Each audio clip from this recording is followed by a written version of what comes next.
pernah nggak sedikit dimarahi oleh Pak Prabowo? Sering. Saya mau jadi aspirnya warga Kota Bandung. Saya ingin menggunakan link saya sebagai jembatan untuk kita bisa meminta dukungan dari pemerintah pusat. Saya karena punya hubungan dengan presiden terpilih, jadi ini yang mau saya bawa untuk Kota Bandung.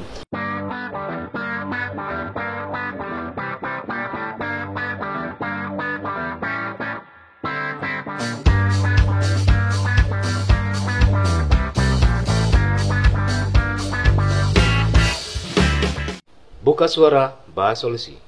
Podcast PWI Persatuan Wartawan Indonesia Kota Bandung dari Jalan Jenderal Ahmad Yani nomor 242 Bandung. Sosok muda kali ini hadir berusia 32 tahun. Ridwan Dhani Wiranata. Selamat datang. Terima kasih, Kang. Turnuhun. Ya, sosok muda ini merupakan calon wakil wali kota Bandung untuk di Pilkada Pemilihan Kepala Daerah tahun 2024. Terlahir dari pasangan Bapak Lukma Wiranata dan Ibu Wastini, merupakan anak kedua dari 3 bersaudara. Lulusan S1 dari Universitas Gunadarma, karir politik dimulai dari tahun 2015, di mana Kang Dhani ini menjadi sekretaris pribadi Bapak Prabowo Subianto, Presiden terpilih. Dan diawali karir di karir politiknya berawal ketika Kang Dhani ini sebagai anggota di Tunas Indonesia Raya yang merupakan sayap organisasi dari Partai Gerindra. Dan Kang Dhani ini juga di dalam karir usahanya bekerjanya sebagai komisaris utama di PT Garuda Pangan Nasional dan juga sebagai komisaris di PT AED. Ya, benar gitu ya. Betul. Ya. Ya. Nah, kali ini kita akan berbincang tentang sosok calon wakil wali kota Bandung. Ya, pertama nih yang ingin ditanyakan nih, Kang Dhani ini sebagai calon wakil wali kota Bandung. Jadi sampai sejauh mana mengenal tentang kota Bandung ini? Ya, tentu mengenai Kota Bandung, historis saya dulu memang pernah tinggal waktu kecil di Kota Bandung, tepatnya di Ujung Berung Indah, dulu di daerah Ujung Berung. Di situ saya pernah tinggal dengan nenek. Jadi sempat mengalami Kota Bandung pada saat itu mungkin sekitar tahun 90, awal 2000-an ya. Kota yang sejuk, kota yang asri, kota kembang, Paris Van Java, dan juga ciri khasnya itu sangat melekat. Dan juga sekarang kita lihat berbagai permasalahan tentunya muncul. Tentunya juga dampak yang paling utama adalah dampak iklim, dampak populasi. Tentunya kita bisa melihat permasalahan-permasalahan yang ada dari mulai ada berbagai survei. Ada yang mengatakan survei paling pertama masalah Kota Bandung ini adalah mengenai lapangan pekerjaan. Ada juga yang menyampaikan mengenai kemacetan, sampah, lingkungan hidup, dan banjir, dan lain sebagainya. Jadi saya ketika ditugaskan atau diminta oleh partai dan Pak Prabowo Subianto minta untuk turun untuk mengikuti kontestasi ini, tentunya hal yang paling saya lakukan adalah kita belanja masalah. Setelah itu kita turun ke masyarakat, kita banyak berdiskusi, bertukar pikiran dengan masyarakat, mencari tahu apa-apa saja yang dihadapi permasalahan sehari-hari. Jadi kalau dibilang apa saja, sejauh mana mengenal Kota Bandung, insya Allah dalam waktu yang cukup singkat dan adanya historis di Kota Bandung, insya Allah sudah mengetahui. Gitu. Tadi Kang Dhani mengatakan bahwa selain dapat tugas khusus dari Bapak Prabowo Subianto sebagai presiden terpilih ya dari Partai Gerindra, dan ternyata Kang Dhani ini sudah ternyata cukup tahu tentang Kota Bandung ya, bahwa Kota Bandung adalah sebagai kota yang historis. Nah, di lain itu kan Kota Bandung itu dikenal juga dengan Paris Van Java, kota kembang dan kota wisata. Nah, sebagai calon wakil wali kota, mungkin ada suatu program setelah Kang Dhani ini menjabat, amin ya, sebagai wakil wali kota Bandung, adakah misalkan program atau solusi output untuk terlebih tadi Kang Dani ternyata sudah tahu ya permasalahan Kota Bandung soal macet, banjir gitu. Nah, apa yang ditawarkan untuk mengatasi itu? Tentu karena kita menghadapi proses demokrasi yang kemarin kita harus berpasangan gitu ya, dan alhamdulillah Gerindra berpasangan atau berkoalisi dengan Partai Keadilan Sejahtera, dan di situ kita menyepakati mengenai posisi Bandung 1 dan Bandung 2 atau wali kota dan wakil wali kota. Saya alhamdulillah mendapat pasangan dengan Dr. Haji Suwandaru dari PKS. Kita sepakat ternyata program-program yang kita siapkan itu tidak jauh lah gitu. Jadi kita mempunyai visi dan misi yang sama. Dan tadi bicara mengenai solusi, tentunya kita sebenarnya harus bedah satu-satu. Yeah. Kalau tadi ditanya misalnya mengenai kemacetan, tentu saya dengan calon wali kota saya sepakat bahwa kita untuk mengatasi kemacetan kita harus setidaknya memiliki, kalau saya selalu bilang di media, di luar gitu ya, di depan publik saya bilang kita harus punya dua langkah. Langkah pertama adalah langkah yang dilakukan sebagai wali kota atau wakil wali kota dalam tugasnya, dalam lingkup dan dalam naungan dan dalam kebijakan wali kota atau wakil wali kota. Apa saja? Tentunya macet disebabkan oleh salah satunya parkir liar, dan juga mungkin PKL, dan juga belum terintegrasinya transportasi, dan juga minimnya lahan parkir yang ada di Kota Bandung. Nah, kita bahas dari mulai penertiban parkir liar. Kalau saya prinsipnya dari awal kita harus tegakkan peraturan, kita harus taat terhadap peraturan. Kalau ada yang melanggar parkir liar, ya itu otomatis kita harus tindak, kenakan sanksi. Kemudian yang kedua tentunya mengenai tadi PKL kita harus tata dengan baik. Tata dengan baik dalam arti kita juga punya tempat-tempat di mana atau zona-zona yang PKL boleh berjualan, yang sudah ada perdanya, di mana tempat-tempat yang boleh berjualan berdasarkan waktu, boleh tidak berjualan di daerah tersebut. Nah, ini juga kita harus taat, kita harus mampu, seorang pemimpin harus mampu menegakkan peraturan. Itu yang kedua. Yang ketiga mengenai transportasi, tentu transportasi ini kita tahu sekarang Kota Bandung pagi, sore, siang macet. Yeah. Baru bebas macet itu mungkin di atas jam 9. Tentu yang paling utama kita harus perhatikan mengenai transportasi untuk anak-anak sekolah. Anak-anak sekolah ini karena jalan-jalan Kota Bandung ini ruasnya terbatas, jadi kita harus mampu siapkan transportasi yang ukurannya tidak terlalu besar dan juga tidak terlalu kecil. Terus yang kedua, kita juga harus bekerja sama mungkin dengan ojek-ojek online yang sudah ada. Nanti kita bisa kasih subsidi ojek tersebut. Jadi mereka-mereka yang tinggal di dalam gang, yang apalagi nanti kita bicara mengenai masalah pendidikan, terkena zonasi, itu juga salah satu masalah. Ini kita harus siapkan angkutan-angkutan, mungkin bekerja sama dengan ojek online. Nanti mungkin tinggal dengan satu tab atau dengan aplikasi yang kita siapkan, mereka bisa sampai ke sekolahnya. Dan juga mengurangi penggunaan kendaraan pribadi, itu juga salah satu opsi. Dan juga saya perhatikan di daerah Soekarno-Hatta kita bisa batasi jam operasional mobil-mobil besar. Tentu ini kewenangan wali kota tentunya. Di situ kita bisa batasi, kita bisa mencontoh Jakarta ketika operasional mobil-mobil besar di tol dalam kota dan sebagainya. Itu juga opsi. Dan juga saya juga concern nanti yang namanya kantor dinas yang di bawah naungan Pemkot itu harus dijadikan satu atap. Kita harus kasih contoh. Nanti mungkin kita sampaikan ke gubernur terpilih, kita juga kasih contoh nanti. Kita siapkan satu area, kita bikin satu atap, kita siapkan lahan parkirnya di situ yang memadai, sehingga dinas-dinas yang di bawah Pemkot itu tidak berada di area-area yang ramai di situ, titik-titik ramai di Kota Bandung. Jadi parkirnya nggak sampai keluar-luar. Jadi ini bisa salah satu opsi. Dan juga tentunya tadi mengenai transportasi. Kalau saya prinsipnya transportasi, apalagi sekarang pemerintah pusat juga banyak menyediakan opsi-opsi yang nanti kita ke depan mungkin akan berbasis listrik, berbasis kayak di IKN ini sudah ada rencananya kan untuk di Kota Bandung, mungkin di Jawa Barat sebagai percobaan itu bisa kita dukung.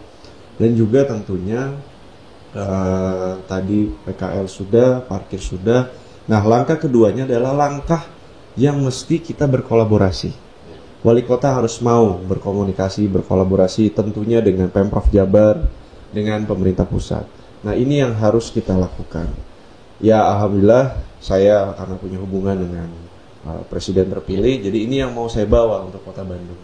Saya ingin menggunakan link saya sebagai jembatan untuk kita bisa meminta dukungan dari pemerintah pusat atau pemerintah Provinsi Jawa Barat. Salah satunya adalah infrastruktur. Infrastruktur mungkin kita bisa minta dukungan, ya sama saya ambil contoh lagi di Jalan Soekarno-Hatta, mungkin lampu merah yang sangat terkenal, lampu merahnya 400 detik, lampu hijaunya mungkin sekian detik. Kita sudah tahu juga ya. Kita bisa minta dukungan untuk bikin underpass di situ, supaya tidak menghilangkan estetika, ya kita bikin underpass dan juga tempat-tempat di mana area-area yang perlu kita ada pelebaran jalan, tentu kita harus pembebasan lahan dan lain-lain, ini harus kita lakukan. Jadi langkah-langkah tersebut yang dalam waktu dekat atau program cepat kita akan lakukan untuk mengatasi kemacetan. Dan yang terakhir mungkin karena Bandung weekend ini sering kedatangan pengunjung dari luar, tentu ya kita harus siapkan kantong-kantong parkir. Nah, bandros itu tadinya harusnya gunanya seperti itu. Kegunaannya itu untuk menjemput tamu atau siapapun yang datang, kita ada sediakan kantong parkir, disitulah dia ada trayeknya di titik-titik ramai. Terpusatkan jadi area parkir itu ya. Jadi tidak salah kalau Bapak Presiden terpilih Pak Prabowo Subianto itu ya ada penunjukan khusus mungkin ya. Dan tentunya ini Kang Dhani ini juga ada tugas khusus mungkin ya. Dan ternyata tadi sudah ada paparan begitu jelas tentang Kota Bandung, solusinya bagaimana gitu ya. Ternyata sudah terkonsep. Tinggal memformulasikan. Apalagi tadi yang menarik ada rencana tentang adanya formulasi melibatkan soal transportasi dengan ojek online. Itu tentunya satu sisi bisa meningkatkan juga taraf ekonominya para ojek online ya.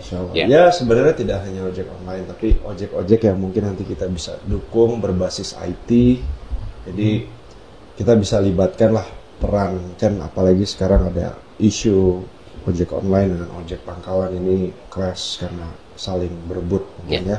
Jadi tapi ini yang akan menjadi konsep kita, dan pemimpin atau wali kota atau wakil wali kota harus bisa menengahkan, mencari solusi untuk mereka. Tugas khusus apa nih dari Pak Prabowo untuk Kota Bandung mungkin? Ya, jadi Pak Prabowo itu juga sama, beliau punya historis yang cukup kuat di Jawa Barat, khususnya di Kota Bandung karena beliau tentara. Jadi beliau juga sama menyampaikan, pernah bukan ngeluh ya, tapi menyampaikan isi hatinya mungkin, kok Bandung sekarang seperti ini ya.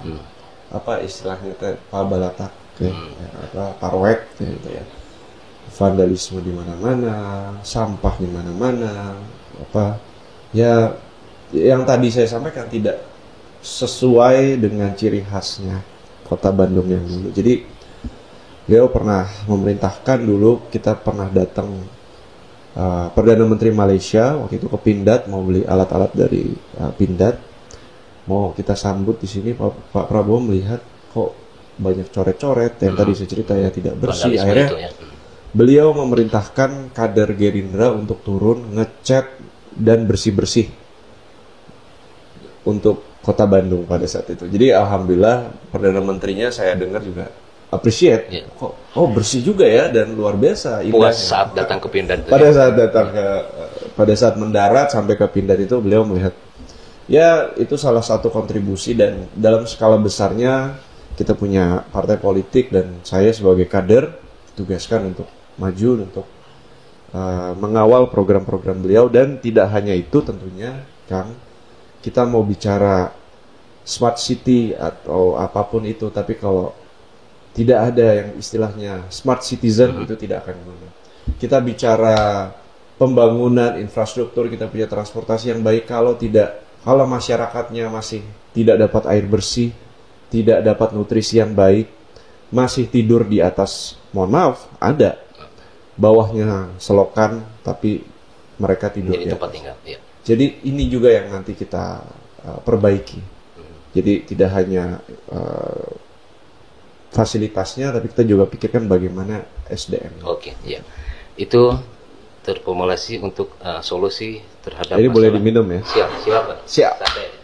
Ya, itu baru satu sektor kemacetan. Kalau ini lebih banyak lagi. Ya. Terhadap ini nih sampah dan soal banjir nih, Kang ya. Kan yang kita tahu drainase memang katakanlah kurang baik gitu ya. Apakah nanti bila Kang Dhani ini setelah menjadi wakil wali kota Bandung ada program khusus tentang terjadwalnya pembersihan drainase, atau ada mungkin formulasi program apa untuk mengatasinya untuk masalah sampah dan banjir? Ya, memang itu berkesinambungan masalah sampah dan banjir. Tentu gini, kalau sampah kita harus menghimbau, dan mungkin nanti saya akan cek justifikasinya, apakah kita bisa berikan reward terhadap pihak-pihak atau masyarakat yang peduli terhadap hal tersebut. Sampah itu masalahnya paling utama adalah kita harus lakukan pemilahan sejak awal. Ya.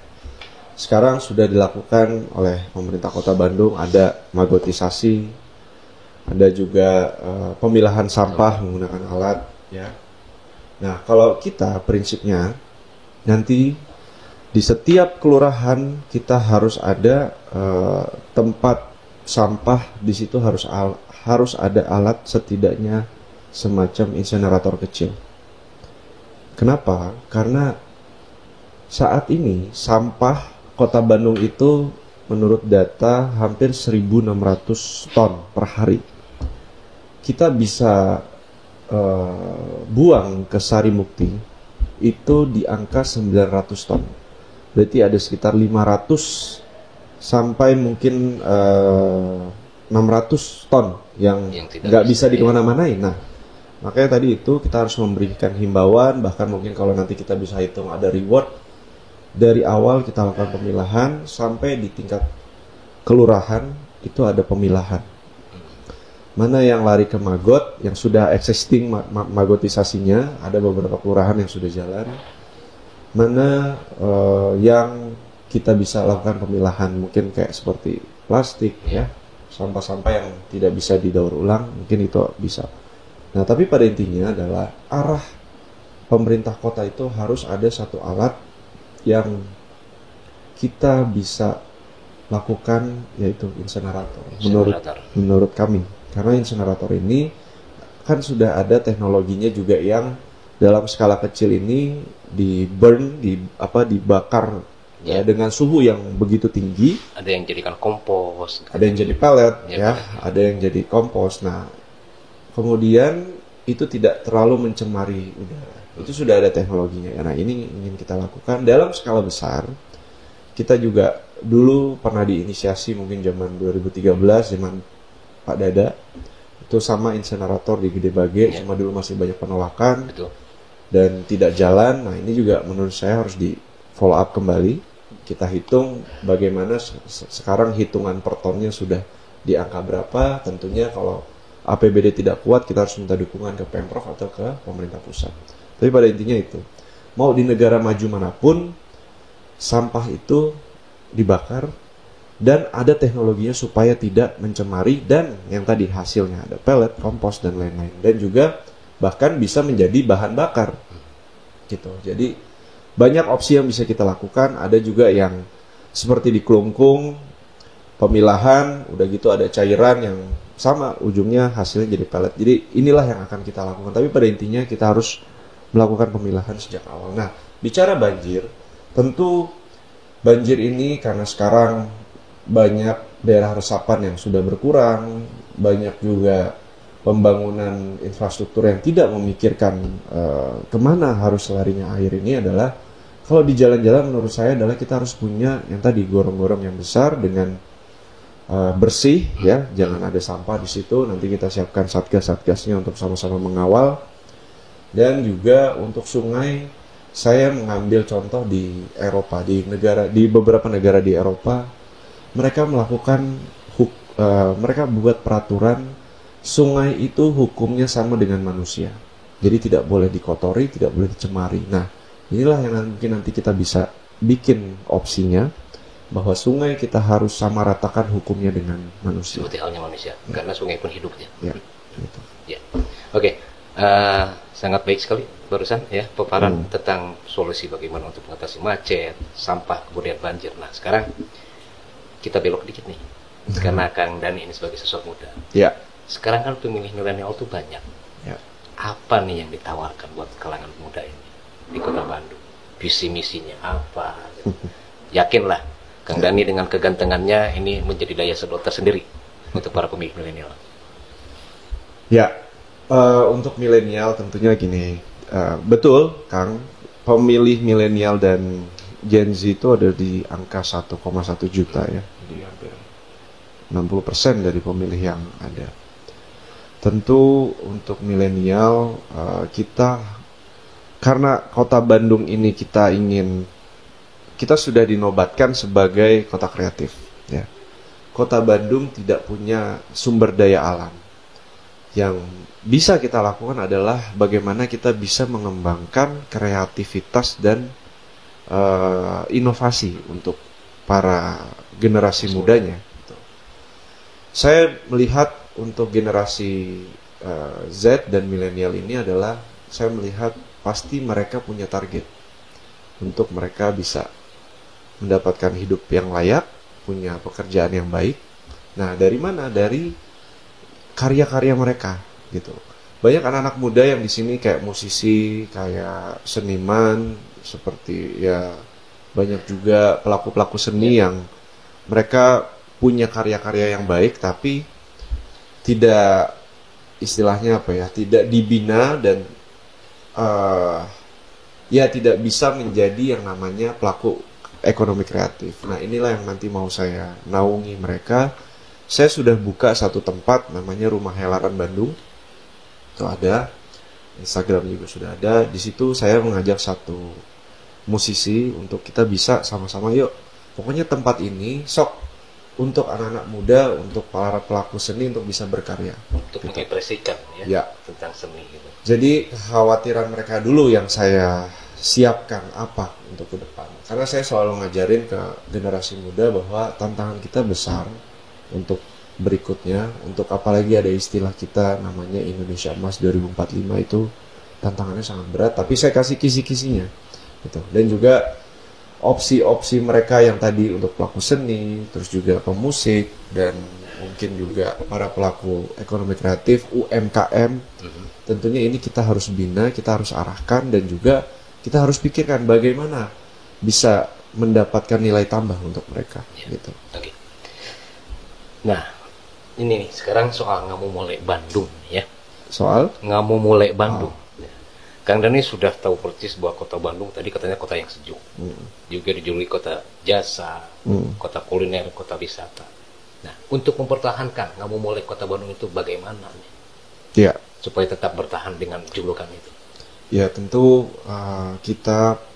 saya juga kemarin pernah menginisiasi dalam nanti program kerja kita harus peduli terhadap lingkungan ya. Dan juga Kang, yang paling penting wali kota Bandung ini harus mampu berkomunikasi dengan para pemimpin di Bandung Raya. Apapun kita punya program sebaik apapun, tapi kalau kita tidak mau istilahnya bukan berkomunikasi lah, ngopi bareng gitu dengan pemimpin Bandung Raya ya, kita akan sulit juga. Karena apapun yang terjadi di Kabupaten Bandung Barat itu akan berdampak ke kita, karena kita berupa cekungan. Nah, terutama mengenai masalah lingkungan, kita harus berani suarakan bahwa di Bandung Utara itu, tentunya yang berbatasan dengan Kota Bandung, kita harus tegas bahwa jangan ada lagi daerah-daerah yang tadinya untuk resapan dibangun tempat-tempat yang keinginan atau yang hanya bisa menguntungkan satu pihak. Ya. Dan juga tentu perjuangan wali kota itu adalah wali kota itu juga ditarget untuk bisa memenuhi target yang namanya ruang terbuka hijau. Nah, ini bisa banyak kita lakukan. Yang paling utama adalah kita harus pertahankan terutama aset-aset pemerintah kota mungkin yang mungkin sekarang masih jadi sawah atau lahan-lahan hijau, yaitu kita harus pertahankan. Dan juga saya rasa gerakan menanam pohon, kemarin saya lihat di daerah Punclut ada beberapa area yang sudah tidak ada tumbuhan di situ. Bayangkan itu dampaknya adalah ke kota Bandung. Jadi makanya kita harus peduli yang tadi terhadap lingkungan dan juga kampanye-kampanye atau mengajak masyarakat untuk peduli terhadap lingkungan mungkin dari mulai menanam pohon dan juga menjaga lingkungan, mempertahankan ruang terbuka hijau itu penting gitu. Hebat. Gitu. Ternyata Kang Dhani ini secara demografi pun sudah menguasainya. Sampai tahu persis berbatasannya kota Bandung, Cekungan Bandung, sebelah barat berbatasan dengan kota Cimahi, Ya. utara dengan KBB, Kabupaten Bandung Barat, timur dengan Kabupaten Sumedang, dan selatan. Ya. Ternyata sosok Kang Dhani muda ini ternyata secara demografi pun sudah menguasai kota Bandung.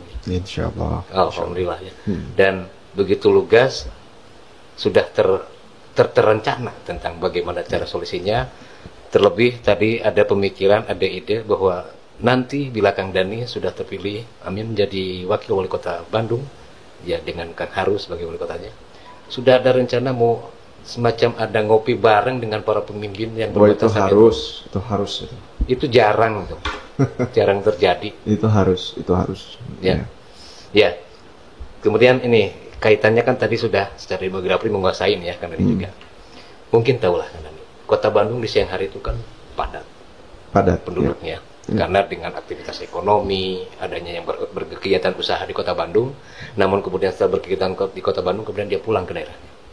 Dimana kalau secara perhitungan, secara populasi penduduk, di siang hari kalau tidak salah, kota Bandung berjumlah 3,7 juta. Ya. Tapi di kala malam, itu menjadi 2.500.000 penduduk. Nah, ini khusus perhatian nih, nanti adakah program khusus dalam hal pembagian tugas nih, antara wali kota tugasnya dengan wakil wali kota? Ada nggak tugas yang terencana gitu tentang supaya terherin ku tangtung ini loh kota Bandung? Kumaha kan salah satunya kan macet jadi bisa terurai gitu. Seperti itulah. Ya, tentunya pasti ada yang namanya pembagian tugas lah, pasti. Karena Mang Haru juga ketika sebelum kita bersepakat untuk bersama, Mang Haru menyampaikan ke saya adalah, Kang, pokoknya Kang Dhani teh bukan istilahnya banser, bukan. Kang Dhani teh kita bebarengan, kita berkolaborasi, kita bekerja sama untuk itu bekerja dan mengatasi permasalahan yang ada. Tentu tadi benar, kita ketika siang 3,7, terakhir data saya itu 3,2, tapi ini udah mungkin yang terbaru ya. Ya, kalau malam hari 2,5 juta. Ya, tentu yang paling utama yang akan kita lakukan adalah kita harus mengutamakan kepentingan warga Kota Bandung. Dalam tanda kurung adalah warga yang punya KTP Kota Bandung. Gitu. Itu yang paling utama yang akan kita lakukan.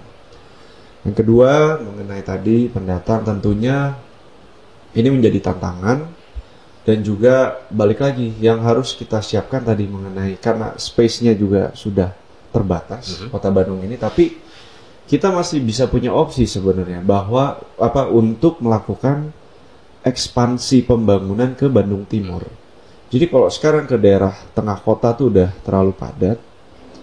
Nah, opsi kita adalah kita harus berani melakukan ekspansi untuk pembangunan ke Bandung Timur. Nah, kalau untuk tadi tentunya kita tidak bisa membatasi.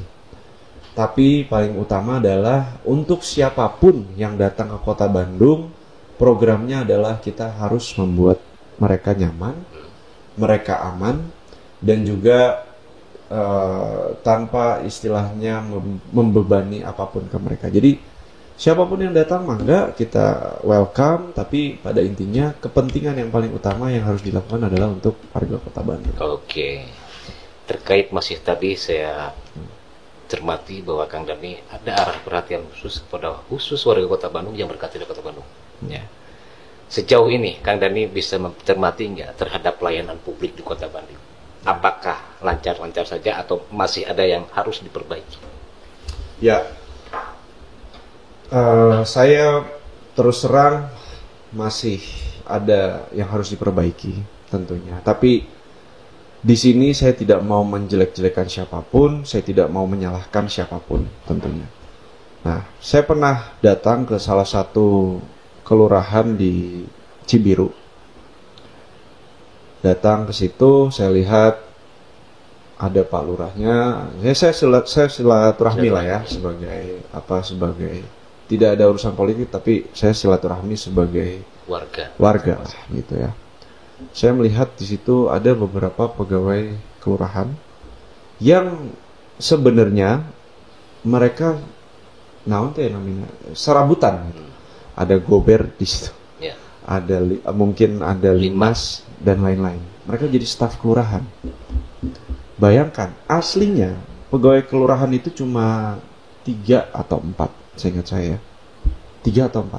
Itu yang resmi digaji untuk kamu melayani masyarakat. Duduk di kelurahan, berkantor di kelurahan untuk melayani masyarakat. Sisanya ya tadi, gober, limas. Masyarakat mengeluhkan mereka pegawai kelurahan ini tidak ada yang mau senyum ke masyarakat. Ya ternyata, mohon maaf ya tadi gober tadi gajinya gaji gober tapi disuruh kerja begitu, ya. Ya, melayani masyarakat dengan gaji yang minim. Ya.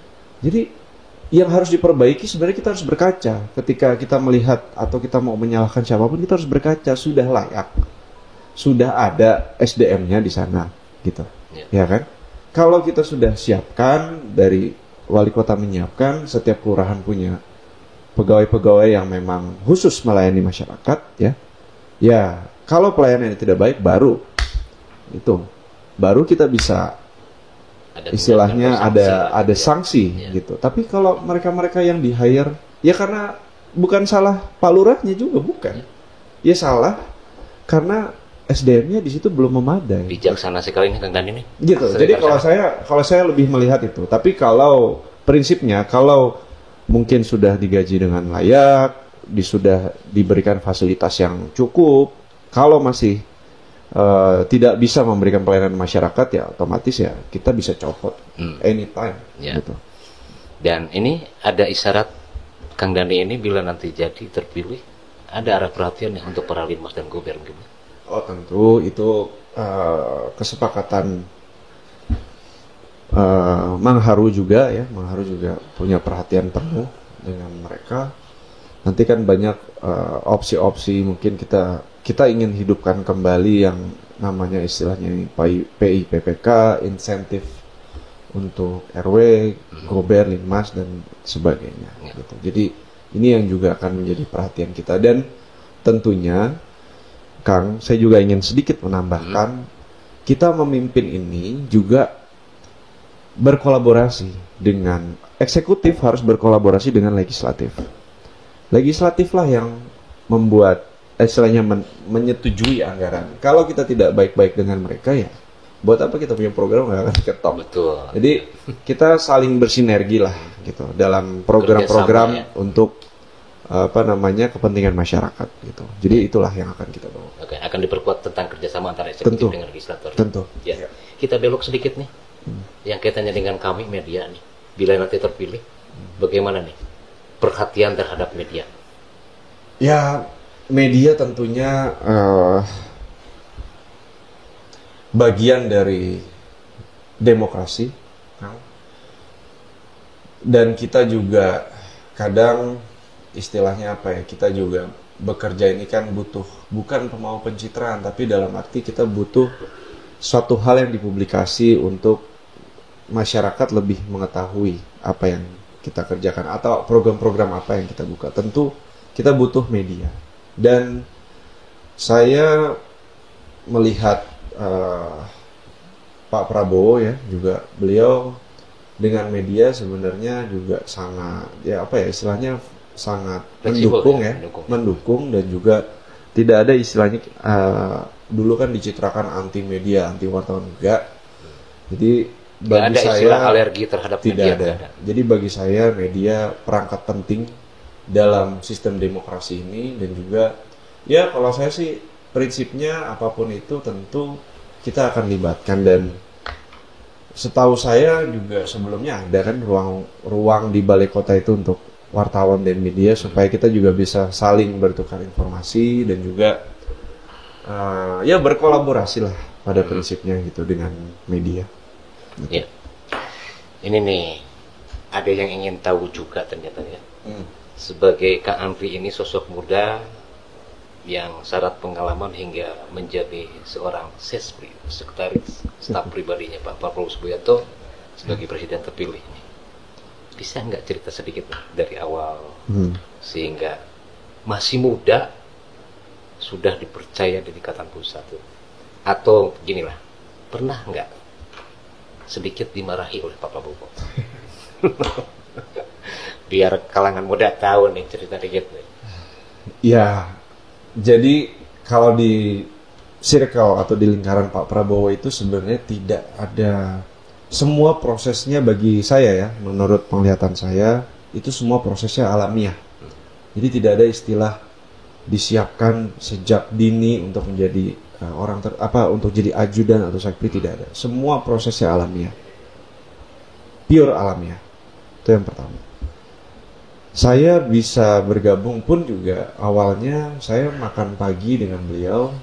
Kemudian setelah selesai makan pagi ya spontan aja, mau nggak tinggal sama saya supaya kamu lebih mengerti isi pikiran saya. Saya izin 1 hari, izin orang tua, habis itu saya tinggal dengan beliau. Habis itu udah mulailah saya tugaskan untuk ini, untuk itu. Ya udah disitulah awal menjadi sekretaris. Jadi ya itu prosesnya alami. Sampai dipercaya mengurus soal ketahanan pangan ya saat itu. Padahal ya, Kang masih muda sebenarnya ya. Untuk ketahanan pangan salah satu yang dipercayakan adalah saya, bukan saya dipegang diminta untuk beban bertidak. Salah satu yang diberikan kepercayaan adalah saya waktu itu. Dan tadi menjawab pertanyaan yang kedua mengenai apa tadi setelah pernah nggak? Pernah nggak dimarahin? Sering. Karena gini. Ya karena beliau kan sosok yang tegas ya, disiplin. Beliau sosok yang tegas dan karena gini, Pak Prabowo itu marah karena karena ada hal kecil yang kita lakukan salah. Itu beliau maksudnya beliau marah karena hal itu. Kenapa? Karena dengan kita tidak menyiapkan atau tidak kita bereskan masalah kecil ini, berarti kan akan timbul masalah besar. Jadi beliau selalu negur itu karena kesalahan-kesalahan yang kecil tadi. Jadi kalau boleh disimpulkan, sudah jangan bikin masalah mungkin kalau ya, biar adem gitu ya. Enggak, ya tidak hanya itu. Kita kan kayak saya gitu ya dan sekretaris yang lainnya, kita kan berarti apapun itu kita harus well prepare. Kita harus berpikir 1 atau 2 atau bahkan 3 langkah ke depan, ya kan? Ya. Saya ambil contoh misalnya. Waktu saya menjadi SPRI, kita kampanye, Pak Prabowo kampanye misalnya di Jawa Timur. Di Jawa Timur itu sebelum ke Jawa Timur kita naik apa? Naik pesawat, tentu. Oke, begitu pesawat siapa yang jemput? Mobilnya siap atau tidak? Dari mobil itu kita ke mana dulu? Ke hotel. Oke, ke hotel. Hotel kamarnya sudah siap atau belum? Oke. Sampai jam berapa di hotel? Kemudian setelah sampai hotel, Pak Prabowo kegiatan di mana? Jam berapa? Dengan siapa tokohnya? Kita harus siapkan. Oke, sudah. Disitulah kita harus yang namanya well prepare. Makanya saya ngambil tema, saya mau jadi asprinya warga Kota Bandung. Amin, ya Rabbal Alamin. Disiplin tinggi, tentunya itu ya. Harus. Ya, oke. Dan sekarang gini nih, sosok muda ini Ridwan Dhani Wiryanata. Kepada para pemilih nih, kalangan milenial muda nih, bisa disampaikan tawaran visi dan misi sehingga nanti saya pilih Ridwan Dhani Wiranata. Ya, baik. Anak-anak muda, Gen Z, milenial, adik-adikku, atau bahkan kawan-kawanku sekalian, tentu tadi sudah saya singgung bahwa kita punya mimpi sebagai Indonesia Emas 2045. Apa itu Indonesia Emas 2045? Indonesia Emas 2045 adalah di mana kita menjadi negara 100 tahun kemerdekaan kita. Dan tentunya kita punya mimpi besar di sana, pemimpin-pemimpin kita punya mimpi besar supaya kita bisa menjadi negara maju dan negara yang punya penghasilan tinggi, tidak terjebak dengan istilah middle income trap. Tentu kita memiliki dasar landasan ekonomi adalah ekonomi Pancasila, dan tentunya inilah kekuatan kita. Kekuatan kita adalah di yang tadi sudah saya sampaikan bahwa khususnya untuk para pemuda Kota Bandung, ekonomi kreatif kita harus tingkatkan. Disitulah kunci kita bisa mengembangkan potensi pertumbuhan ekonomi. Dan juga untuk warga Kota Bandung tentunya ini saatnya anak-anak muda berani berkarya, berani tampil ke depan, menjadi pelaku, tidak hanya penonton.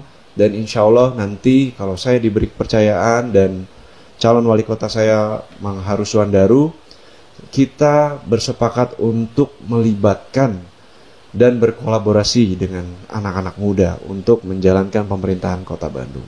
Mungkin itu dari saya, terima kasih. Demikian itu ajakan kepada kalangan milenial ya. Dan nampaknya mungkin kalangan milenial ini ada arah perhatian khusus nih. Bila ajakannya memang akan dirasakan oleh kalangan muda ini ya. Sehingga nanti insya Allah kalangan muda akan memilih kepada paslon, khususnya wakil wali kota, calon wakil wali kota Bandung, Ridwan Dhani Wiranata ya, yang berpasangan dengan wali kotanya itu Kang Haru Suwandaru ya. Mudah-mudahan dengan Bismillah ya Kang ya. Bismillah. Apa yang barusan diajak ya disampaikan kepada kalangan muda itu akan menjadi wujud nyata ya. Sehingga nanti Kang Dhani ini selain bisa mengaplikasikan dan mewujudkan nyata janjinya kepada kawan muda, bisa secara berkolaborasi bersama dengan kawan muda. Ya, amin ya rabbal alamin. Ya. Amin. Demikian buka suara bahas solusi podcast PWI Kota Bandung, Persatuan Wartawan Indonesia Kota Bandung. Dari Jalan Jenderal Ahmad Yani nomor 262 Bandung ya, bersama sosok muda calon wali Kota Bandung Ridwan Dhani Wiranata. Terima kasih.